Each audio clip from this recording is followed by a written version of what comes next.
You stand at the edge of the plaza, and the first thing you lose is a name.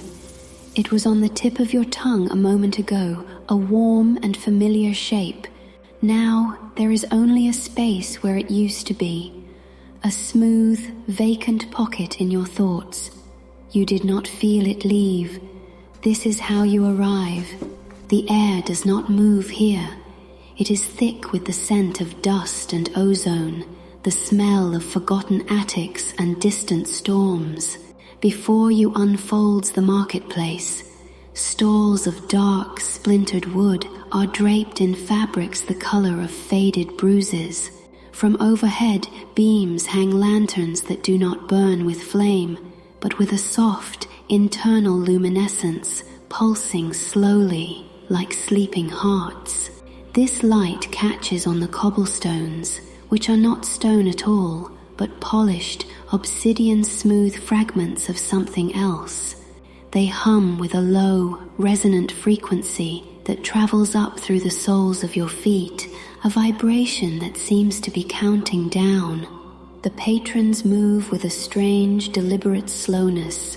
Their shoulders are stooped, their eyes fixed on the wares displayed on the tables.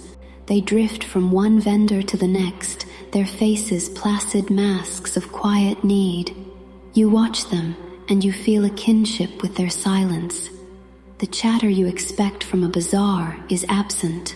The only sounds are the soft rustle of cloth, the whisper-light clinking of the wares, and that ceaseless low hum from beneath your feet. You drift closer to a stall tended by a woman whose hands are stained with iridescent ink. On her table, laid out on a sheet of black velvet, are what look like delicate glass insects. A dragonfly with wings of spun sunrise, a beetle whose carapace holds a swirling twilight nebula. A man with a threadbare coat and hollowed cheeks approaches her. He does not speak. He simply places his hand, palm up, on the velvet. You watch and you understand. This is the currency. The vendor woman gently takes his hand. Her touch is impossibly light. She closes her eyes, and you see a flicker of concentration on her face. From the center of the man's palm, a single brilliant thread of silver light begins to rise. It coils in the air above his skin, a shimmering, weightless filament. You can almost hear it, a faint, melodic chime, the sound of a child's laughter on a summer afternoon. The memory is so pure, so bright, it hurts to look at. The man's face, for one brief instant, softens with the ghost of that joy. Then it is gone. The vendor plucks the silver thread from the air. It solidifies in her grasp, becoming a single, sharp shard of crystal. She drops it into a velvet bag that makes no sound. The man's face is now utterly blank, the warmth extinguished. In exchange, the vendor places one of the glass insects in his waiting palm. It is a moth, its wings the color of old parchment, etched with complex diagrams. He closes his fingers around it, nods once, and shuffles away, his purpose fulfilled. He has traded a moment of pure, useless happiness for a piece of cold, functional knowledge. He has sold his past to better navigate his future. A faint, hollow ache blossoms in your own chest. A phantom tug. You try to recall the sound of a child laughing. Any child. You find nothing. Only the concept of laughter, a definition without a sound attached. You move on. The marketplace is a museum of forsaken moments. You see a stall where memories are sold as scents, bottled in dark blue glass. One stopper is opened, and for a fleeting moment, the air is filled with the smell of rain on hot asphalt and the feeling of profound relief of a long-dreaded moment finally passing. At another stall, memories are sold as music, captured in spiraling seashells. you see a young woman press a shell to her ear, and tears begin to stream down her face as she experiences a love that was never hers.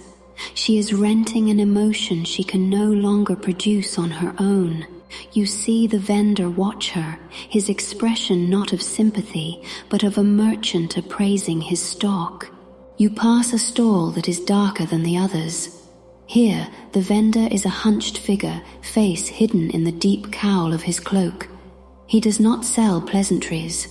On his table lie jagged, ugly things, shards of obsidian that pulse with a malevolent reddish light, twisted knots of metallic wire that seem to scratch at the air. These are traumas, pains, regrets. You watch a richly dressed man, his face etched with weary arrogance, purchase a sliver of pure terror. He swallows it like a pill. His body convulses for a moment, his eyes widening in a brief electric shock. Then he straightens his fine coat, his expression clearer, sharper. He has used someone else's fear as a stimulant, a way to feel alive. You realize the law of this place. Everything is a resource. Joy can be sold for knowledge. Love can be rented for comfort. Pain can be consumed for power. Nothing is sacred. Nothing is permanent. It is all just material, waiting to be traded. And as you understand this, the vendor of pains slowly lifts his head. From the fathomless shadow of his hood, 2 points of light fix upon you. He sees you. He does not see a customer. He sees something else. He sees a void, a vacuum. He recognizes your emptiness not as a state of being, but as a commodity in itself, a canvas upon which anything can be painted. His gaze feels like cold fingers probing the empty spaces inside you, measuring your lack. You turn away, a sudden primal fear gripping you, the fear of being seen for what you are, or for what you are not. The hum from the cobblestones seems to grow louder now, more insistent. The slowing rhythm is matching the beat of your own heart. You feel a strange lethargy creeping into your limbs. A weight settles on your shoulders. It is the weight of your own missing pieces. You try to fight it. You grasp for an anchor, a memory of your own, something solid and real that belongs only to you. Think of your childhood home. You try to picture the front door. What color was it? Was it wood?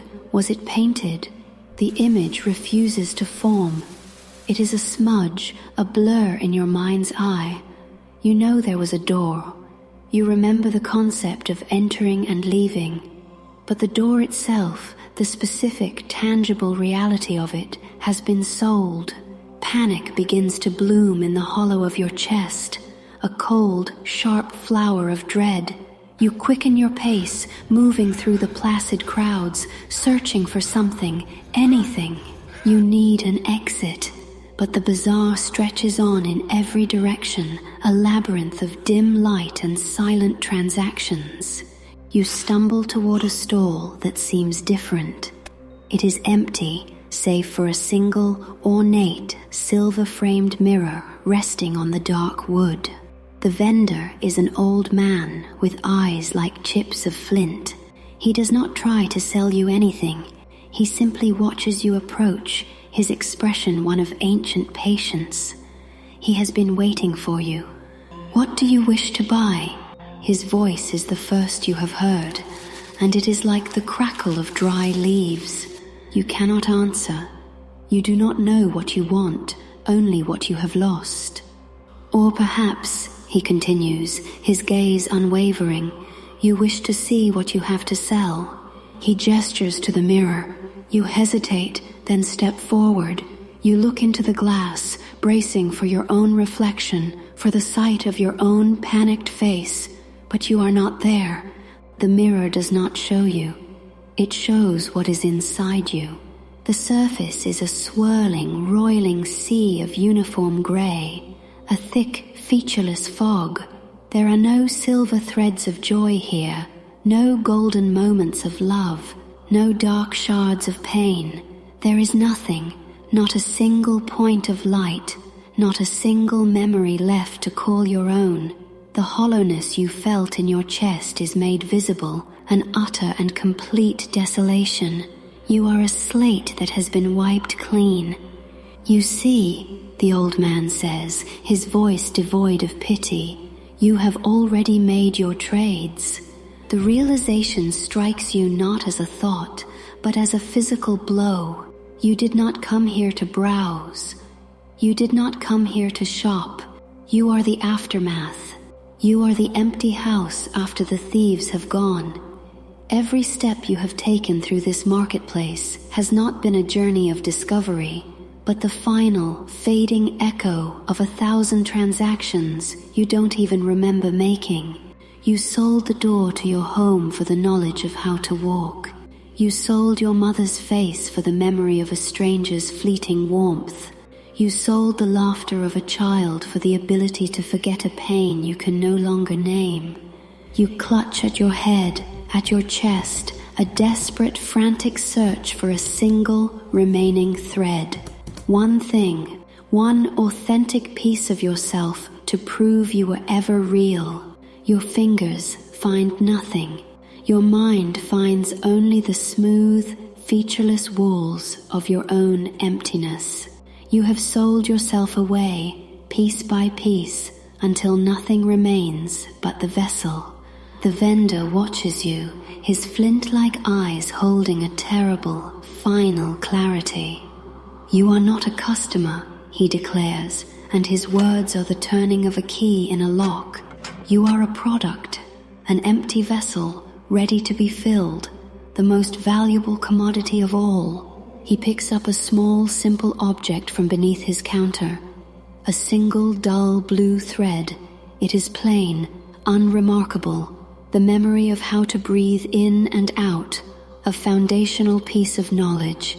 He holds it out to you, a gift, a first investment, and you understand the horrifying truth. This is not the end. This is the beginning. You will be rebuilt, but not with your own life. You will be filled with the cast-off, second-hand pieces of others. You will become a patchwork soul, a walking collage of forgotten moments, a stranger living in your own skin. You look away from him, back toward the entrance of the bazaar, the place you first arrived. You try with all your might to remember it, that one single moment of entry. You try to grasp the name that was on your tongue, the name you lost the instant your foot touched the humming cobblestones. You believe if you can only remember that first thing you lost, you can reverse the process. You can find your way back. You do not understand. That name was not the beginning of your loss. It was simply the last thread to be pulled.